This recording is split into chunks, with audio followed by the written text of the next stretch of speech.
Yeah, I'll react to that, sure. Hey guys, let's learn. My name's Connor if you're new. Hey guys. TLDR News EU, great channel, preemptive like. Germany's election results explained. Okay, so I might not know a lot about politics, especially European politics, but I do like to learn.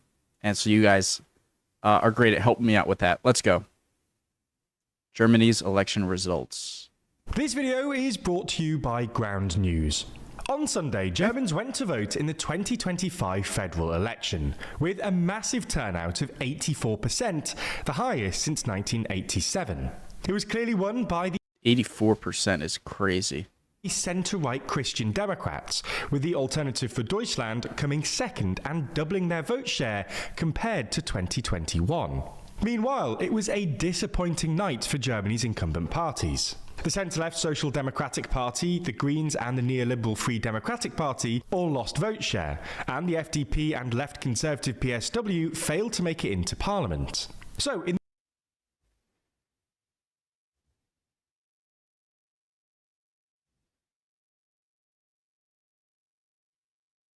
So these were the only two parties to actually get an increase in votes compared to 2021, and doubling your votes is pretty crazy. And the FDP and left conservative PSW failed to make it into parliament. So does that mean that these two are likely to go up next time as well? And the FDP and left conservative PSW failed to make it into parliament. So, in this video, we'll look at Germany's election results, some recent political context, and what might happen next.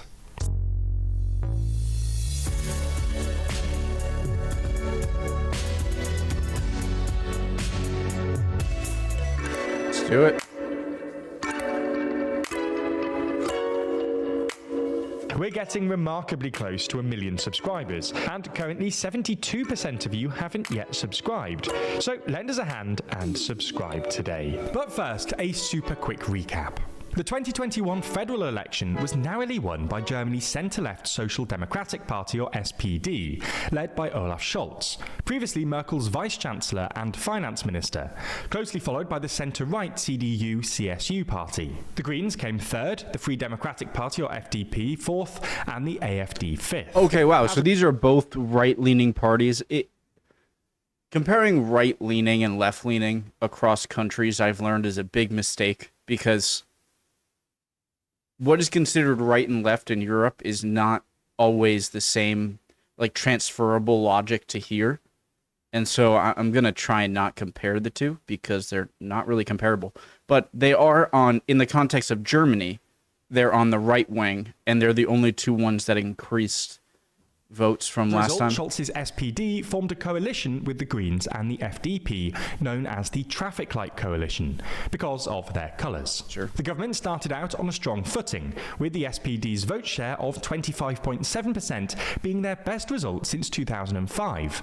And according to a pre-election Infratest DIMAP poll, a majority of Germans, 51%, expected Scholz to be a good chancellor. Unfortunately, things didn't go to plan for the Traffic Light Coalition. Scholz's term coincided with a very unstable geopolitical environment, and his government's response to events like the Ukraine war, the destruction of the Nord Stream 2 gas pipelines, and the Israel-Hamas war, as well as domestic issues like the economy, energy, and soaring crime rates, failed to convince voters. Arguably, the most difficult issue for the coalition has been energy. In February 2022, just 2.5 months into Scholz's term, Russia launched its full-scale invasion of Ukraine, sparking an energy and inflationary crisis in Europe that hit the German economy particularly hard, given its dependence on Russian oil and gas. The subsequent rise in energy prices both undermined German consumer confidence, but also the international competitiveness of German industry, which has been the backbone of Germany's export-led economy since the turn of the millennium. Rising energy prices interacted in uncomfortable ways with the coalition's green ambitions. In 2023, for instance, voters revolted against Scholz's attempt to ban the installation of new gas boilers, and at least some voters were unhappy with Scholz's decision to stick with Merkel's nuclear power phase-out in the context of sky-high energy prices. Fueled by anxieties about green policies and unhappy with the installation 23. For instance, voters revolted against Scholz's attempt to ambition.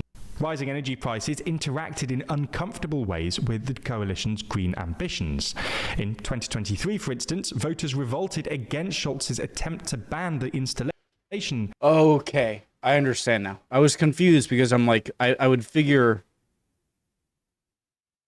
being in a green coalition, they would like it if you banned some gas boiler plants or whatever. But it was trying to please them that outside voters backlashed against them for. So they wanted the gas boilers. I was confused there. Of new gas boilers. Okay. And at least some voters were unhappy with Scholz's decision to stick with Merkel's nuclear power phase-out. Yeah, this is where I know France, for instance, it might be the more than any other country in the world. I think certainly in Europe, where a proportion of its energy production comes from nuclear power. And I see Germany as a very competent power because, and I'm saying that because I know that the drawbacks of nuclear power are the nuclear waste disposal and the possibility of a large catastrophe with a nuclear meltdown. But Germany is a very capable country, and I feel like they could do what France is doing. And it's also, if you can be competent in those two areas, then there's no better green energy than nuclear power. And so that seems a bit odd to me, why Germany is so opposed to nuclear power. It seems like it'd be perfect for them. In the context of sky-high energy prices. Again, if any of you are more knowledgeable than me in this, call me out, okay? I'm no expert. I'm just kind of giving my opinions here. But if I'm wrong, then please let me know in the comments. To stick with Merkel's nuclear power phase-out in the context of sky-high energy prices. Fueled by anxieties about green policies and immigration, the AfD surged in the polls and have polled ahead of all three coalition parties since mid-2023, while the Christian Democrats have been way ahead of the SPD since mid-2022. This has all been exacerbated by constant infighting between the FDP, who refused to countenance significant increases in borrowing, and the SPD and the Greens, who wanted further borrowing to fund an effective response to all the various crises afflicting Germany at the moment. This culminated in Scholz firing FDP Finance Minister Christian Lindner, and in November effectively imploding the coalition. Scholz then called a vote of confidence in his SPD Green minority government, which he lost, thus deciding to call an early election in February 2025. Now, this brings us to Sunday. Going into the election, the opinion polls had the CDU on about 30%, the AfD on about 20%, the SPD on 15%, the Greens on 12%, the Left on 7%, and both the BSW and the FDP just under 5%. Wow, so the Greens, the SPD, and the FDP not doing well in the past in the 20s, which is the and both the BSW in the 2020s in this decade we're in, and the FDP just under 5%, which is the threshold for representation in the German parliament. I really am jealous of the amount. I wish America had more than two parties. We do have a third-party candidate, and often, I think most of the time, in presidential elections, but they have no chance of winning. It's more of a protest vote usually than anything else, and I hate that because when you only have two parties, it makes it so the less amount of parties that you have, the less that you are likely to agree with their full message, and you're just going to have to capitulate and just vote for the least worst option. And I wish we had more parties like Germany does, where you can actually vote for what you really believe in, and they can have an actual effect, rather than being forced to vote on things that like are the least worst option, because there's no chance otherwise. This under 5%, which is the threshold for representation in the German parliament.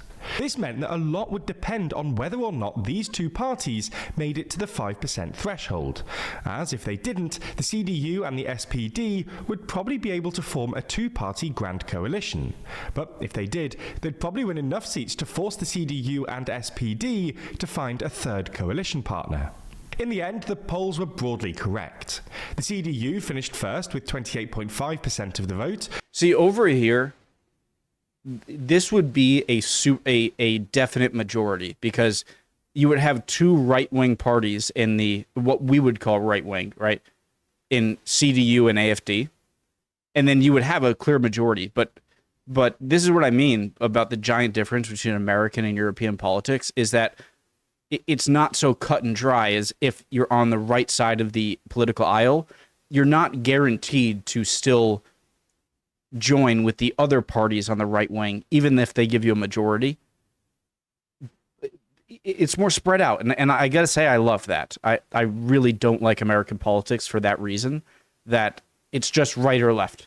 Democrat, Republican. That's it. No more nuance. And I don't like that. A roughly 4 percentage point increase from their 2021 results, meaning its leader, Friedrich Merz, will likely be Germany's next chancellor. Next up in second were the AFD with 20.8%.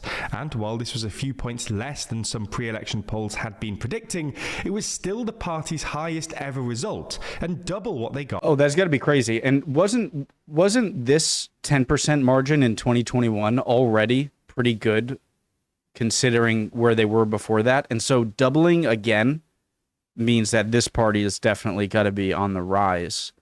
And I'm assuming more parties will go to more people will probably funnel into the Die Linke party over time, since they're the left-wing party and the other left-wing parties aren't doing so well. It's just kind of a guess I have. It was still the party's highest ever result and double what they got in 2021. There was also a stark regional divide here, with the AFD winning the most second votes, i.e. party list votes, in ranked choice voting in the east, apart from Berlin, neighbouring Wow. Look at how much the former East Germany borders sort of line up here. I'm not sure if these exactly form the borders of former East Germany. They probably don't. But the fact that it's kind of close is fascinating, for sure. Potsdam and Leipzig, and the CDU winning most in the West.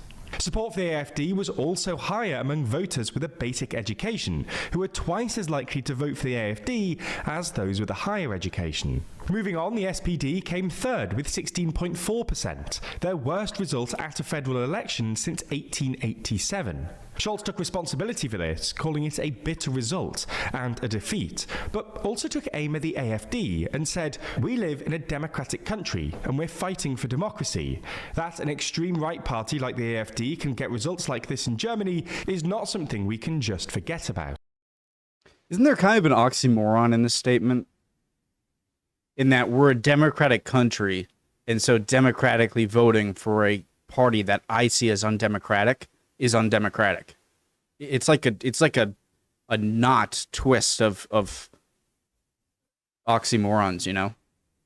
It's like we live in a democratic country, and therefore you can't democratically you know, it's a little strange comment. Scholz will continue as acting chancellor until after a new government's formed. Guys, what do I know? Okay, call me out if something sounds stupid. Call me out. It's about. Scholz will continue as acting chancellor until after a new government's formed, although he's still saying he wants the role of chancellor in government. So we'll have to see what happens here. Next were the German Greens with 11.6%, a few points lower than 2021. Greens leader Robert Habeck said they wanted more, but also said that the Greens haven't collapsed like the other coalition parties, the SPD and the FDP. However, Habeck also suggested that Merz was responsible for the Greens' poor result, saying Merz had boosted the extremes, criticising Merz's decision earlier this year to seek support on a hardline immigration bill from the AFD. Die Linke came fifth with 8.8%, a very good result for the Socialist Left Party that was polling below 5% only a couple of weeks ago. This, to me, kind of makes sense, okay? That when the right side of a political spectrum is gaining in votes, then it seems like a lot of people in the middle are also going to go there. And so if you're a center-left voter, it's kind of like you're trying to get both, and you'll end up losing both the far left, and the kind of center. And so why not go for the far left? I'm not making any sense. A good result for the Socialist Left Party that was polling below 5% only a couple of weeks ago. Die Linke also came first with first-time voters and with 18 to 24-year-olds, followed in both cases by the AFD.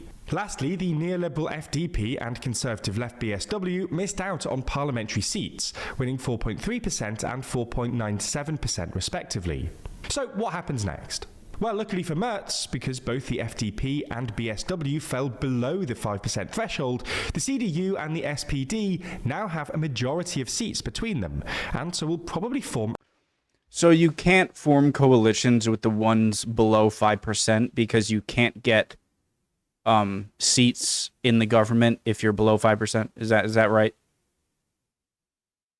So the only ones who can get even seats to form a coalition are the ones that are over this 5% threshold. Is that right? And the SPD now have a majority of seats between them, and so will probably form a two-party grand coalition. This is, in many ways, the best conceivable result for Merz. As the past few years have demonstrated, a three-party coalition, which would have had to be formed if another small party had won seats, is difficult to manage, and the SPD's poor result means they'll be very much the junior partner in the new government.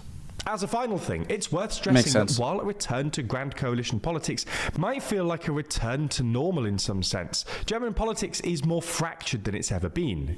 The CDU and SPD achieved their lowest collective vote share ever, so perhaps the main question is whether they can actually stabilise German politics.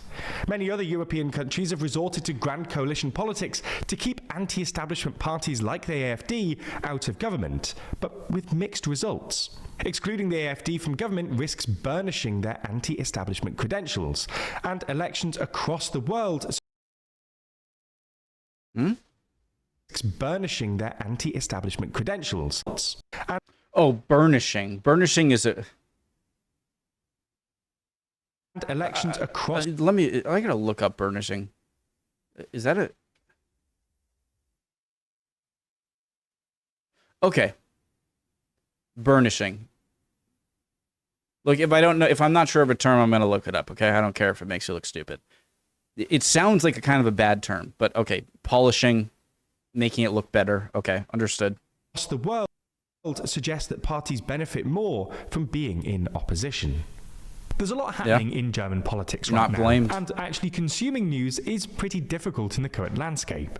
We're increasingly being flooded... Honestly, it might be a perfect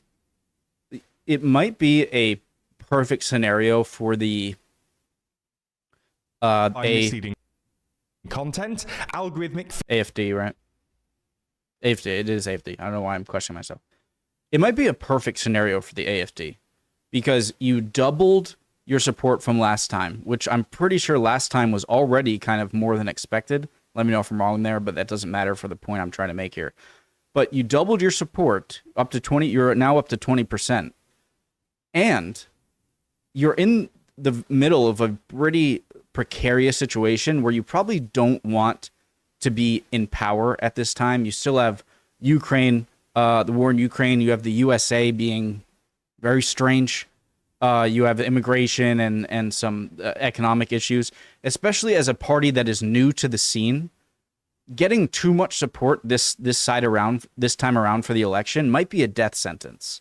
But actually getting a lot more support and not being in power and not even being in the coalition in power could be the perfect scenario if you're AfD. It really seems like the giant losers of this election are the current landscape. The Olaf Scholz part of the... Because now you're in a coalition with a much stronger party that their share of the vote actually went up. And so you're kind of in power, but you're not in power.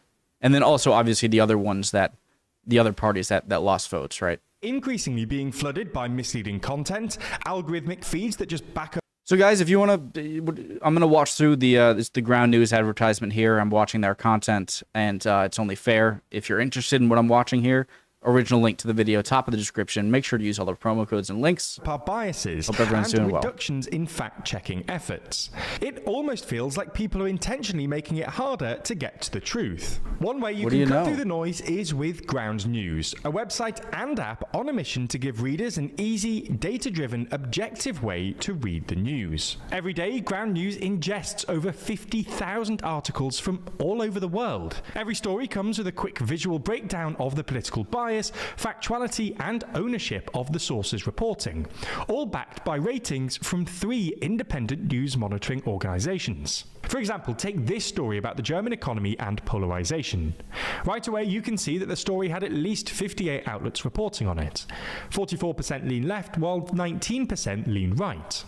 Every story also comes with a detailed view of the bias distribution, factuality scores, and even specific ownership information, so you can see how reliable the reporting actually is. You can also swipe through some of the headlines to get a more detailed understanding of how reporting might change based on political bias. But my favourite part has to be their blind spot feed, which highlights stories that are being underreported on one side of the political spectrum or the other. This not only helps you redress your... That's a great one. Maybe not the things being underreported, but if it's a section you can go to on Ground News where it's underreported on one side and not the other, then it's going to show you things that side doesn't really want to personal news bias by reading promote, stories you might otherwise have missed, but also gives you a better perspective on how the media ecosystem is being manipulated and shifted to fit political objectives. Ground News is such a useful tool for our current media landscape, cutting through opinion and noise with a feed free from manipulation or algorithms, and I can't recommend it enough. In fact, if you subscribe today, you'll get 40% off their Vantage plan. That's under $5 a month for unlimited access to every incredible Ground News feature.